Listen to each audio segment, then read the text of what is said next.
Kính chào tất cả quý cô chú và anh chị em đang xem bản tin trên kênh tin tức tổng hợp. Kính chúc quý vị thật nhiều sức khỏe, hạnh phúc và bình an.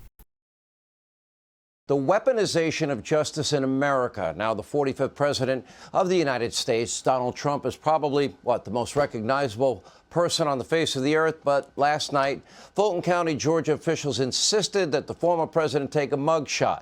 Now, Trump told Fox News Digital that it was, quote, not a comfortable feeling, especially when you've done nothing wrong.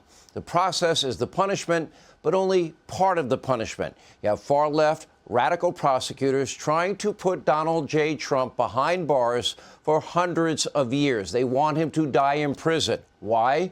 Because he dared to challenge the results of an election. Now, this is something, by the way, Democrats have done virtually every major election that they lost since 2000. Let's take Hillary Clinton, for example. She attempted to delegitimize the 2016 election results with a dirty Russian disinformation dossier. Remember, she paid for that from an ex-foreign spy, Christopher Steele, though through money that was intentionally mislabeled as a mere legal expense. No, it wasn't a legal expense. No mugshot, no arrest for Hillary Clinton. Her campaign, the DNC, merely forced to pay a small fine. All was forgiven.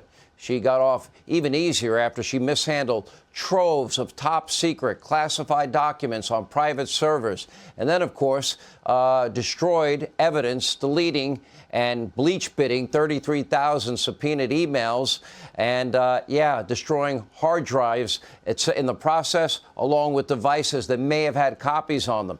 But according to James Comey, no reasonable prosecutor would ever would charge Hillary Clinton. No raids, no mugshots of Hillary Clinton.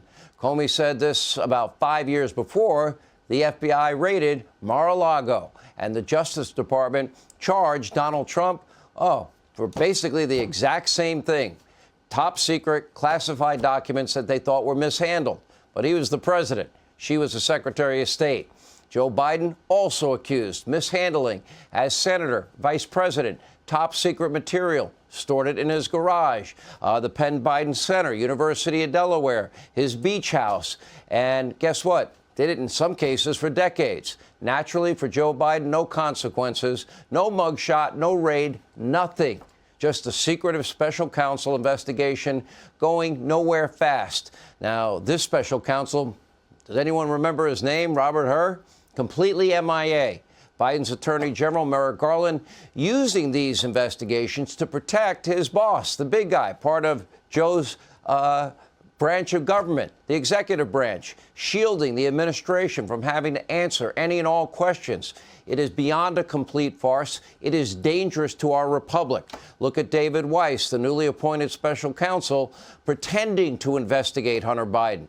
Weiss is the very same prosecutor who intentionally let the statute of limitations run out on several serious felonies during a 5-year probe that was little more than a stall tactic. 5 years, really? Now, Weiss tried to not even charge Hunter with any crime at all. That was the plan. We were told by the New York Times that just a week ago, and never seriously investigating legitimate allegations against Joe Biden himself.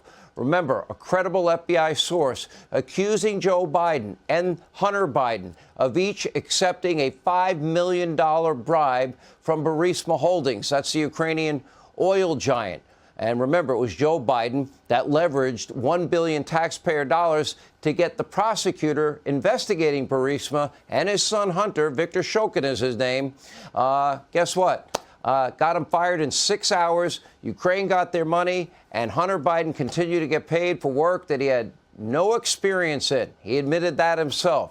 Anyway, Victor Shokin told our own Brian Kilmeade this on his show, One Nation. Take a look.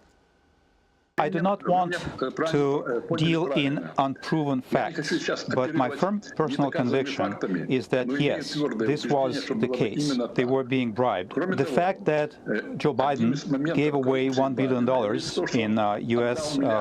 money in exchange for my dismissal, my firing, isn't that alone a case of corruption? He leveraged the billion, gave Ukraine 6 hours to fire him. They fired that man in 6 hours. Son of a bee, they did it. Ukraine got their billion, and Hunter continued to enrich himself when he had no experience. By the way, the full interview will be on Brian's show, One Nation, Saturday night at 8 p.m. right here on the Fox News channel. Now, you would think that the FBI and the Biden's independent DOJ may seriously investigate those allegations, but apparently not. If you are a prominent Democrat, if your last name is Biden or Clinton, the justice system will shield you from any and all scrutiny, no matter what crimes you are being accused of committing. But if you're a Republican, and God forbid your last name is Trump, they will try to ruin your life, all while their friends in the media mob, they're laughing, they're cheering, they're celebrating. Take a look. His height is listed as 6'3", and his weight is listed 175. 215. 6'3", 215, people pointed out as the exact dimensions of Lamar Jackson, the quarterback for the Baltimore Ravens. I don't know if the control room has a Lamar Jackson. I mean, the resemblance is uncanny, Chris, and if that's what you're trying to say, I think. Pod. He's in a pod. I feel like an hour and 20 minutes ago I said the whole thing is a sham. The whole thing. Do we know who entered the hair color? Is that Donald Trump? Or is that a legal description of the hair color? I've never seen in a government document, like, you know, like buying a fishing license or something, you have to, like, there's like drop-down menus of like things to choose between. I've never seen strawberry as an option. To render the American constitutional Republican structure of judicial independence null and void for the purpose of getting him off the hook. But he doesn't know that part of the sentence, right? I swear, he does. But it was a lot of syllables. Yeah, he looked like he'd been beat up. That was great. well, it's unflattering. As you say, I don't know. He didn't bring a ring light there. Yeah. The mugshot has loomed so large over the Fulton County proceedings. I think it's the only one. It's loomed so large, like anticipation of the mugshot. When are we going to see the mugshot? Does no one at the Washington Post, the New York Times, MSDNC, fake news, CNN, do they not have any courage to ask questions in terms of the actions of their government? Oh, wait, they lied. They peddle conspiracy theories for a living, starting with the Russia hoax. We should know better. Joe Biden is literally fundraising now off the Trump booking in Atlanta. Meanwhile, after writing a puff piece on the Boston bomber, Rolling Stone magazine is now celebrating Donald Trump's mugshot. MSDNC's, well, she used to be a Republican, Nicole Wallace, tried to hold back a big smile describing the violent conditions at the Fulton County Jail. This seems like very objective coverage from a real journalist. Take a look. He's en route to Fulton County, Georgia, via Newark Airport, we believe. He will surrender himself for processing at an overcrowded jail with a reputation for violence and neglect. A jail that is accustomed to holding defendants facing charges up to and including violent crimes, where stabbings are frequent. And actually, 3 people have lost their lives over the last month.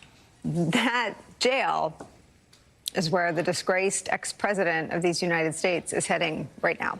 More kicks and giggles. They don't care about justice, ethics. For them, it's about revenge. It's about political power. They are left-wing, well, frankly, militants, hell-bent on using even our justice system to destroy their political opponents.